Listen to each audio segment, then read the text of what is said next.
राधे राधे गोविंद गोविंद राधे।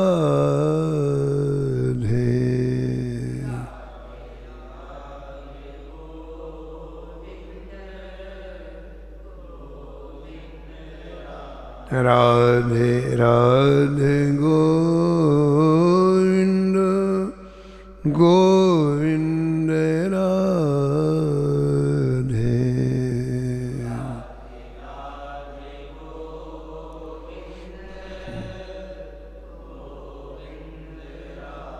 राधे राधे गोविंद गोविंद राधे।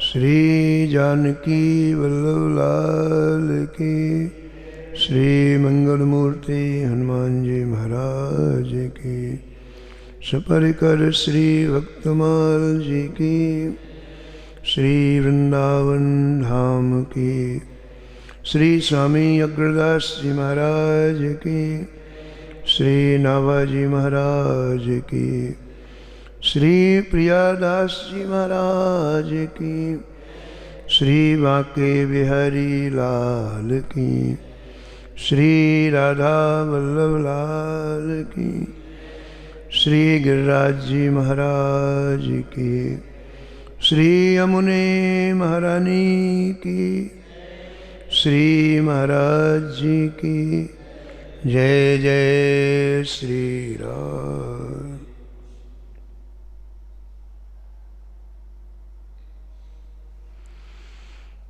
प्रातः स्मरणीय परम वंदनीय श्री नाभाजी महाराज परम पावन ग्रंथ श्री भक्तमाल में भक्तों के दिव्य चरित्रों का वर्णन किया है। छप्पे के क्रम में श्री नाभाजी महाराज वर्णन करते हैं, पद पंकज वांछों सदा जिनके हरि नित उर बसे, योगेश्वर श्रुतिदेव अंग मुचकुंद प्रियव्रत जेता, पृथु परीक्षित शेष सूत सौनक परिचेता, सतरूपा त्रय सुता सुनीति सती मंदालस, यज्ञ पत्नी ब्रजनार किए केशव अपने बस, ऐसे नर नारी जिते तिन्हीं के गाँव यसे, पद पंकज वांछों सदा जिनके हरि नित उर बसे। श्री नाभाजी महाराज इस छप्पे में उन भक्तों का स्मरण किया है जिनके हृदय में प्रिया प्रीतम युगल सरकार का नित्य निवास रहता है, और कहते हैं कि मैं आपके चरण कमल प्राप्त करने की इच्छा कर रहा हूँ, आपका अनुग्रह हो जाएगा, आपकी कृपा हो जाएगी तो हमारे हृदय में भी नित्य प्रिया प्रीतम युगल सरकार का दर्शन होगा। बहुत से संतों का नाम इस छप्पे में है। नौ योगेश्वर का है, श्रुतदेव जी का है, राजा अंग का है, मुचकुंद जी का है, विश्व विजय प्रियव्रत जी का है, पृथु जी का है, श्री परीक्षित जी का है, शेष जी का है, सूत जी का है, सौनकादि ऋषियों का भी नाम है, प्रचेता गणों का नाम है, सतरूपा प्रसूति यकूति देवहूति, और महाराज सुनीति जी का भी नाम है, सती जी का नाम है, मंदालसा जी का नाम है, यज्ञ पत्नियों का नाम है, ब्रजांगनाओं का नाम है। और अंत में कहते हैं कि आज भी जो भी स्त्री हैं या पुरुष हैं जिनके हृदय में नित्य प्रिया प्रीतम निवास करते हैं, उनके चरण कमलों का मैं आश्रय चाहता हूँ और मेरी ये इच्छा है कि दिन रात मैं उनका गुणगान करूं। जिनके हृदय में प्रिया प्रीतम विराजते हैं, युगल सरकार विराजते हैं, श्री नाभा जी महाराज कहते हैं कि मेरी एक ही इच्छा है कि अंतिम श्वास तक उनके पावन यश का, उनके पावन चरित्रों का मैं गुणगान करूं। गोस्वामी जी ने भी विनय पत्रिका में लिखा है, भव सागर कहाँ नाव शुद्ध संतन के चरण। अपार भव सागर को पार करने के लिए संतों के चरण ही नाव है। जिनकी श्रद्धा, जिनका लगाव संतों के चरणों में हो गया, उनका ये भव सिंधु कुछ भी नहीं बिगाड़ सकता। वो नाव में विराजमान हो गए। भव सागर कहाँ नाव शुद्ध संतन के चरण। तुलसीदास प्रयास बिन मिलई राम दुख हरण। श्री गोस्वामी जी कहते हैं कि यदि एक जगह आपकी संतों के चरणों में निष्ठा हो गई तो फिर आपको बिना प्रयास के रघुनाथ जी मिल जाएंगे, बिना प्रयास के राधा माधव मिल जाएंगे। कैसे हैं प्रभु, कैसे हैं इनका मिलना? कहते हैं समस्त दुखों को समाप्त करने वाला है, सारे कष्टों को हरण करने वाला है। जो हरि भक्त चहो सुखदाई, जो हरि भक्त सेवहु संत कमल पद भाई। सेवहु संत कमल पद भाई। अरे भैया, यदि इच्छा है किसी जन्म में भगवान की भक्ति से हमारा हृदय लबालब भर जाए तो संतों के चरणों का आश्रय लो, उसमें निष्ठा उत्पन्न करो। बिना संतों की कृपा के, अनुग्रह के ये रसमयी भक्ति किसी को भी प्राप्त नहीं होती है। भक्ति स्वतंत्र सकल सुख खानी।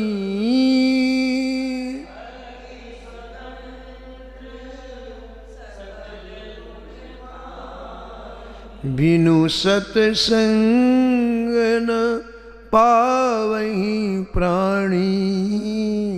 बिनु सत्संग पावहि प्राणी। पावहि प्राणी। पावहि प्राणी। सारे सुखों की खान प्रिया प्रीतम युगल सरकार की भक्ति है। लेकिन गोस्वामी जी कहते हैं इसको प्राप्त करने के लिए संतों के वातावरण की बड़ी आवश्यकता है। संतों की सन्निधि मिल जाए, उनका सत्संग मिल जाए। पूज्य स्वामी श्री राम सुखदास जी कहते थे कि संतों का सत्संग ये ठाकुर जी के खजाने का मुख्य धन है। श्री राम सुखदास जी कहते थे कि सत्संग ठाकुर जी के खजाने का मुख्य धन है। और खजाने का धन ठाकुर जी सबको नहीं देते। जिसके ऊपर अतिशय कृपा होती है उसे खजाने का धन देते हैं।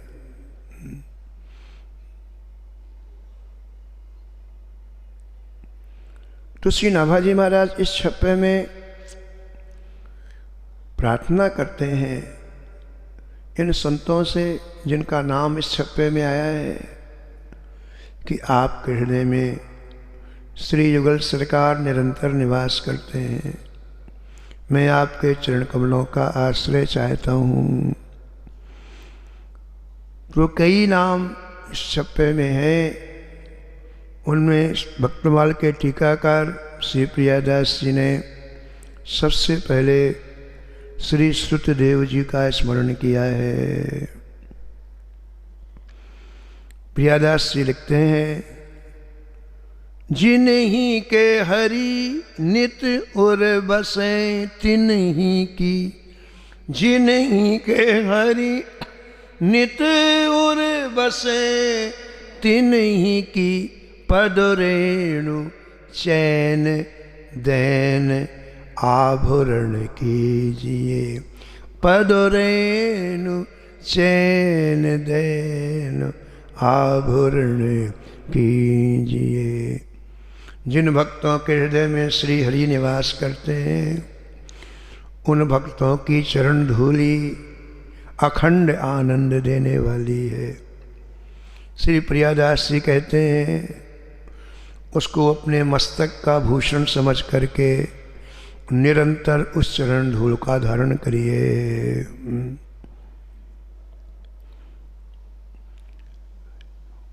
प्रियादास जी कहते हैं कि इनमें श्रुतदेव ब्राह्मण की बात मैं कह रहा हूँ। विप्र सुत देवता की बात कह दीजिए, बात कह दीजिए, बात कह दीजिए। विदेह की राजधानी मिथिला में एक गृहस्थ ब्राह्मण थे, उनका नाम था श्रुतदेव। वो कैसे थे? कहते हैं भगवान श्री कृष्ण के परम उपासक थे। उन्होंने अपने जीवन में एक ध्येय बना लिया, भगवान की भक्ति ही सार है। परम शांत थे, परम ज्ञानी थे और विरक्त थे। कृष्णस्यासीद रुजश्रेष्ठा श्रुतिदेव इति श्रुतः, कृष्णैक भक्त्या पूर्णार्थः शान्तः कविर्लम्पटः। कहते हैं उनका हृदय पूर्ण मनोरथ से परिपूर्ण था। अब इन्हें केवल श्री कृष्ण के सिवा और कुछ नहीं चाहिए।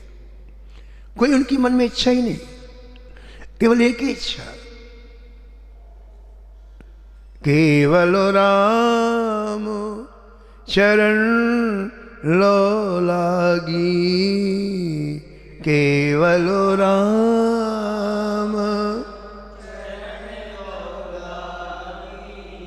मन ते सकल वासना भागी, मन ते सकल वासना भागी। श्री ठाकुर जी के चरणों में इतना मन लग गया कि उन्हें अपने योगक्षेम की भी चिंता नहीं रहती थी। शरीर के निर्वाह के लिए कोई उद्योग नहीं करते थे। महाराज गीता के इस श्लोक में उनका पूर्ण विश्वास हो गया।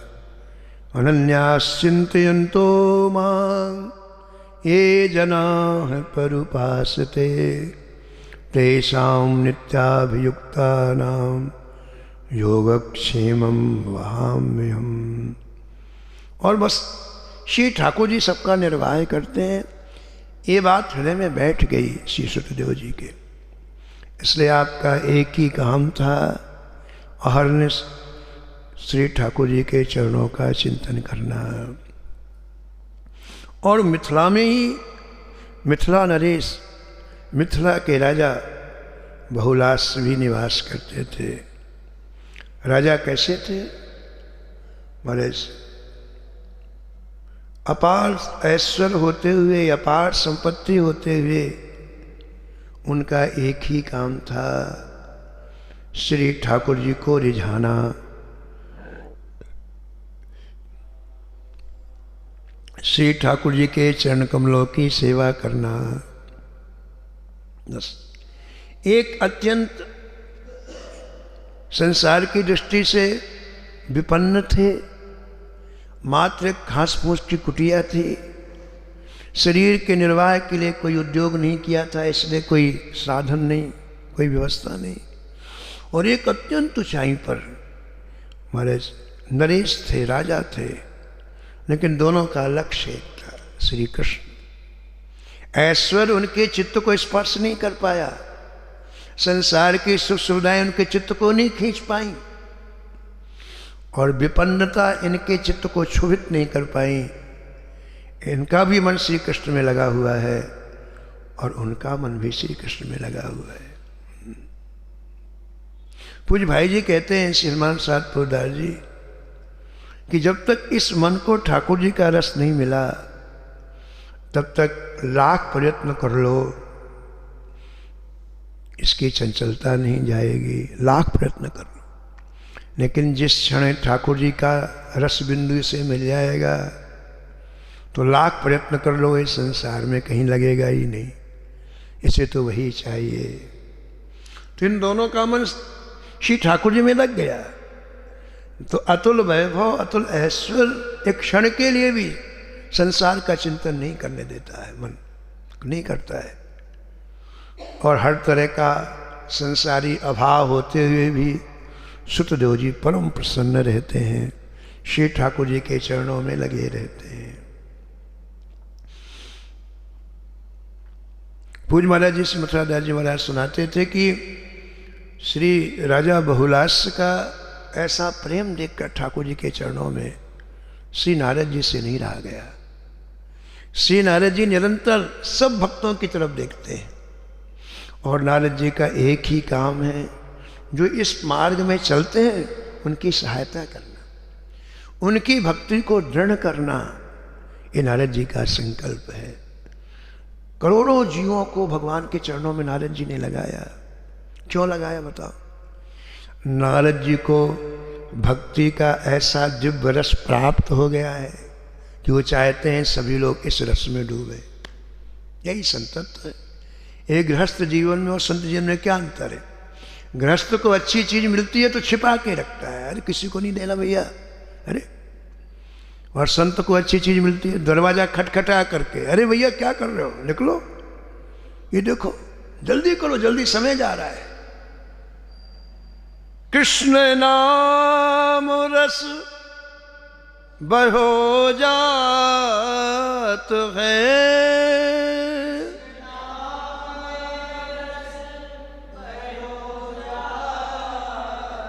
कृष्ण नाम रस बहो जात है,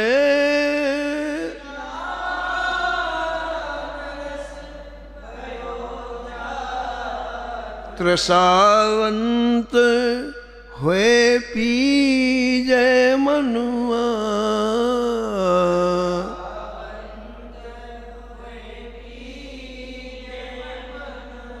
रूप कुंवरी धर ध्यान कृष्ण को,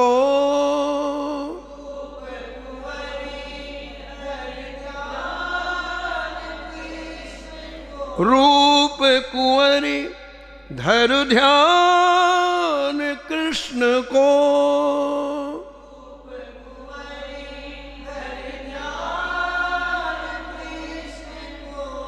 कृष्ण कृष्ण कह लीजय, कृष्ण कृष्ण कृष्ण कृष्ण कह लीजय, कृष्ण कृष्ण कह ली। तो जबरदस्ती संत आपको जो उन्हें रस मिला है उस रस को पिलाने का प्रयास करते हैं। तो श्री नारद जी का स्वभाव है, श्री नारद जी जीवों को श्री ठाकुर जी के चरणों में लगाते हैं और इसके कारण उन्हें कई आपत्तियां भी भोगनी पड़ी। उन्हें साप भी मिला लेकिन कोई परवाह नहीं की। भगवान के चरणों में लगाने का उनके क्या मिला? साथ दिया कई लोगों ने, दो। लेकिन आज तक श्री नारद जी का यही काम है, संसारासक्त जीवों को श्री ठाकुर जी के चरणों में लगाना। और सुनो, जो ज़्यादा आसक्त हैं संसार में, तो नारद जी एक काम और करते हैं, आपस में लड़ा देते हैं। पति पत्नी को लड़ा देंगे, बेटा बाप को लड़ा देंगे। अरे लड़ेंगे तभी तो मन इधर आएगा। ये भी काम करो। इन किन प्रकारेण कैसे वो भगवान के चरणों में लगे, ये काम नारद जी का है। और आश्चर्य की बात है कि नारद जी को सभी मानते हैं, दैत्य भी मानते हैं, असुर भी, सब मानते हैं। ऐसा निश्चल हृदय श्री नारद जी का है। सबका हित चाहते हैं, सबका कल्याण चाहते हैं। तो ऐसे नारद जी ने जब राजा बहुलास मिथिला नरेश को देखा, ओहो हो, ये तो भगवान की भक्ति में पूरी तरह डूबे हुए हैं, पूरी तरह डूबे हुए, बड़े प्रसन्न। और सीधे चल करके आए, कहाँ? मिथिला आए, महाराज के राजमहल में प्रवेश किया। राजा बहुलास को पता चला कि श्री नारद जी आए हैं। जाकर आपने साष्टांग दंडवत प्रणिपात किया, षोडशोपचार पूजन किया, सुंदर सिंहासन में विराजमान करा करके और हाथ जोड़ के खड़े हो गए। भगवान मेरे लिए आज्ञा करें, मैं आपकी क्या सेवा करूं? श्री नारद जी ने कहा कि राजन, आपकी निष्ठा पर हम बलहारी हैं। इतना बड़ा राज्य होते हुए आपको राज्य की कोई चिंता नहीं, कोई फिक्र नहीं है। प्रातःकाल 4 बजे श्री ठाकुर जी की सेवा में आप चले जाते हैं, और रात्रि में कब निकलना है इसका समय नहीं। जाने का समय तो है, निकलने का समय नहीं है। हम आपकी इस निष्ठा से अत्यंत प्रसन्न होकर आपके पास आए हैं। राजा बहुलास ने कहा, महाराज आप संतों के अनुग्रह से मेरी ये स्थिति हुई है, आपकी कृपा से स्थिति ये हुई है। श्री नारद जी बोले कि महाराज हम आपको एक संदेशा देने के लिए आए हैं। कौन सा संदेशा? श्री नारद जी ने कहा, जिन श्री ठाकुर जी के चरणों में आपकी इतनी निष्ठा है कि आपको अपने शरीर का भी वाह ज्ञान नहीं रहता, ओ श्री ठाकुर जी भगवान श्री कृष्ण इस समय द्वारका में निवास करते हैं। तो राजन एक बार आप साक्षात जाकर के उनका दर्शन कराओ। द्वारका में विराजते हैं, आप जाओ और उनका दर्शन करो। बहुत प्रसन्न हुए राजा बहुलास, नारद जी के चरणों में बार बार वंदन किया। बोले कल ही जाता हूँ महाराज में।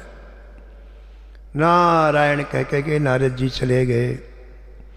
और राजा बहुलास ने अपने सारथी को बुला करके कहा, देखो भाई कल अपने को श्री द्वारका चलना है, तो रथ में संपूर्ण आवश्यक सामग्री रख लो।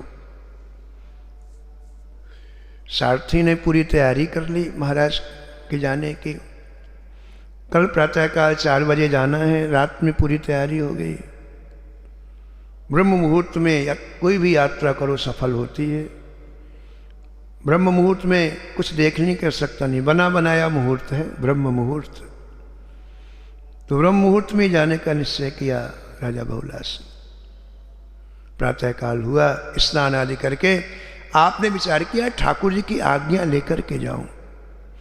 ठाकुर जी के निज महल में जैसे प्रवेश किया, बस जाना भूल गए, सेवा में लग गए। ये है अभ्यास। हम जैसा अभ्यास करते हैं हमारी वृत्तियां वैसी हो जाती हैं। एक बार राम कहने से जीव का उद्धार हो जाता है, बार बार लिखा है ग्रंथों में। फिर बार बार राम क्यों कहें, बार बार कृष्ण क्यों कहें? केवल इसलिए अभ्यास हो जाए, जिसमें अंत समय में एक बार राम निकले कृष्ण। इस अभ्यास के लिए अभी से प्रयास करना चाहिए। दूसरी बात, राम कहने से कल्याण हो जाता है। असुरों का कल्याण हुआ, दुष्टों का कल्याण हुआ, बिना मन के राम कहा, लेकिन रसास्वादन नहीं हुआ। नाम का यदि रस लेना है तो इस जीवित अवस्था में नाम लेकर उसका पहले रस पियो। इसलिए बार बार नाम लेने के लिए संतों की आज्ञाएं हैं। तो आप गए, ऐसा अभ्यास, सेवा में गए और भूल गए जाना। रात में 11 बजे निकले श्री ठाकुर जी के निज महल से। सारथी ने कहा, सरकार आपने आज्ञा करी थी चल। अरे कल चलेंगे।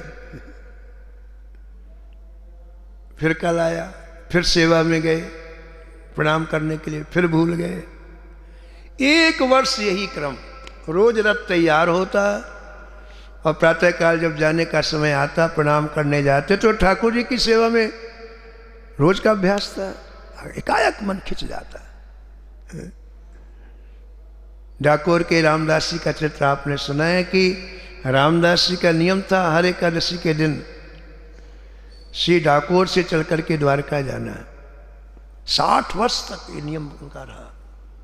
60 वर्ष तक, 20 वर्ष की आयु से जाना प्रारंभ किया, 80 वर्ष किया। उन्हें पता नहीं 80 वर्ष कैसे गुजर गए। तो भगवान प्रकट होकर बोले अब तुम नहीं आया करो, चल करके उतनी दूर से, बहुत श्रम पड़ता है तुम्हारे शरीर में, हमारा वहीं ध्यान कर लिया करो एकादशी के दिन, इतनी दूर चल करके नहीं आना। ठीक है सरकार, कह दिया, वापस आ गए। और एकादशी आई तो फिर पहुंच गए भगवान के मना करने के बाद पहुंच गए। ये क्या है? अभ्यास है। जाने का अभ्यास इतना सुदृढ़ हो गया है कि भगवान की आज्ञा भूल गई, पहुंच गए। अब ठाकुर जी गुस्से में आए मंदिर से बाहर, क्यों रामदास मना किया तो क्यों आए? तो हृदय की बात कह दी। यही बात, संत अपने हृदय की, कपट तो रहता नहीं। बोले जय जय, मैंने इन पैरों को खूब समझाया मत जाओ। बोले हम जाएंगे इन आंखों को खूब समझाया मत जाओ ठाकुर। बोले हम देखेंगे। ना मेरा कहना ये पैर माने ना आंख माने, मैं क्या करूं?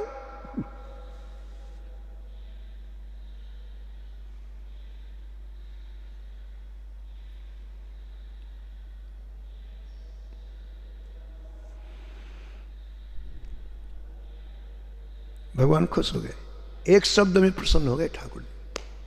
मात्र एक शब्द, इस हृदय की बात, मैं क्या करूं प्रभु? ये आंखें निहारे बिना नहीं माने, ये नेही नैनन मां निहारे बिना नहीं माने, ये नेही नैन सियाली द्रगु जाए फंसे अब, सियाली द्रगु जाए फंसे, मानत नहीं कहवन मां,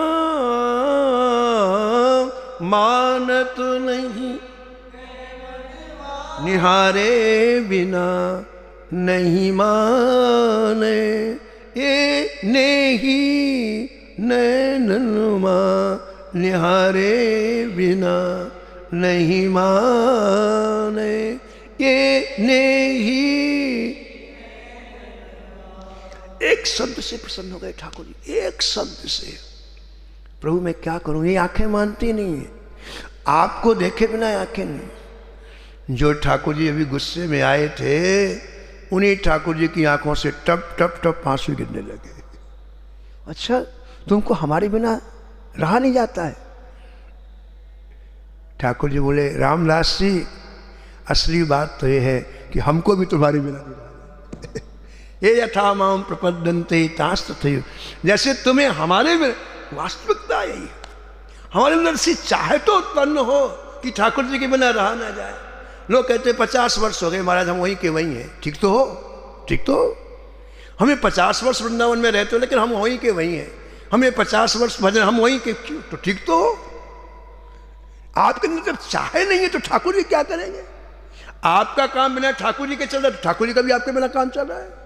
जिस दिन आपका काम ठाकुर के बिना नहीं चलेगा, देखे बिन प्रभु कल न परत है, देखे बिन प्रभु भई क्षमासी रहें, भई क्षमासी। मीरा के प्रभु कब रे मिलोगे, मीरा के प्रभु कब रे मिलोगे, दुख मेटन सुखो ऐन, दुखो मेटन सुखो ऐन।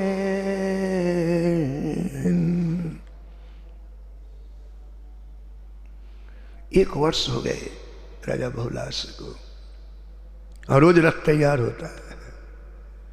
हमारी एक एक पल की जानकारी जानकी वल्लभ लाल जी को है, एक एक दिन की नहीं, एक एक पल की।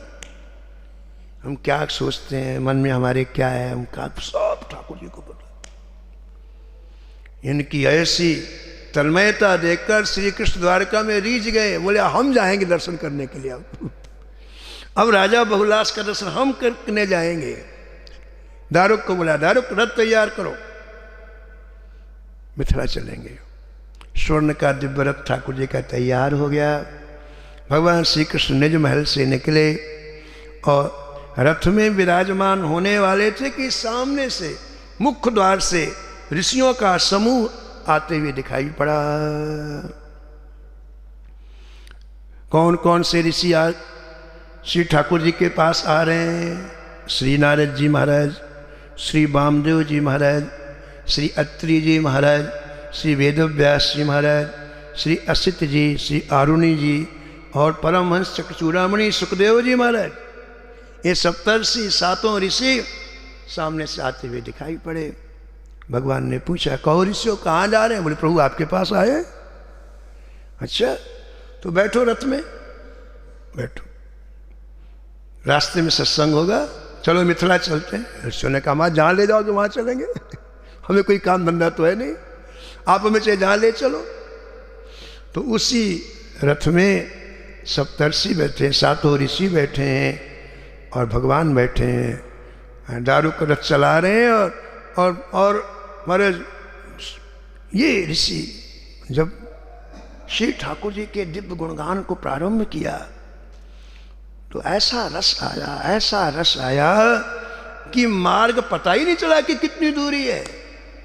रथ में बैठे हुए सब उस रस में निमग्न हो गए, डूब गए।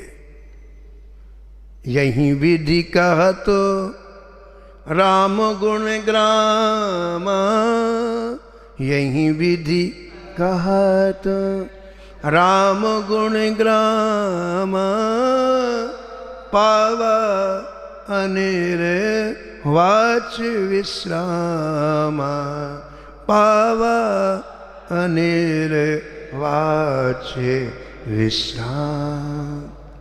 मिथिला में प्रवेश कर गए और मिथिला में आते ही दारुक ने कहा, सरकार मिथिला, अरे इतनी जल्दी मिथिला आ गए? हाँ, मन लग गया। ठाकुर जी की कथाओं की यही विशेषता है, मन लगता है। कथा में सब इंद्रियों को खुराक मिलती है, मन को, बुद्धि को, चित्त को, आँख को, कान को, त्वचा को, मारे सारी इंद्रियों को खुराक मिलती है एक साथ। जैसे घड़े में छिद्र हो और तालाब में डुबो दो तो भर जाएगा, और यूँ भरो तो छिद्र से निकल जाएगा पानी। ऐसे कथा एक ऐसा दिव्य सागर है जिसमें सबको खुराक मिलती है, इसलिए सहज रूप में मन लगता है। महाराज मिथिला पहुँचे और अमराई के वहाँ नगर के बाहर एक दिव्य अमराई थी, आम का बगीचा था।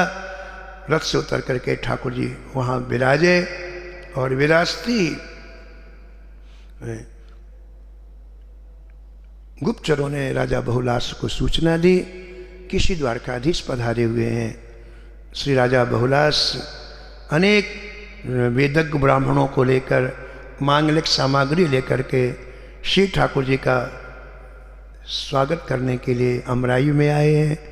इधर सुतदेव, ब्राह्मण सुतदेव को पता चला कि श्री ठाकुर जी आए हैं।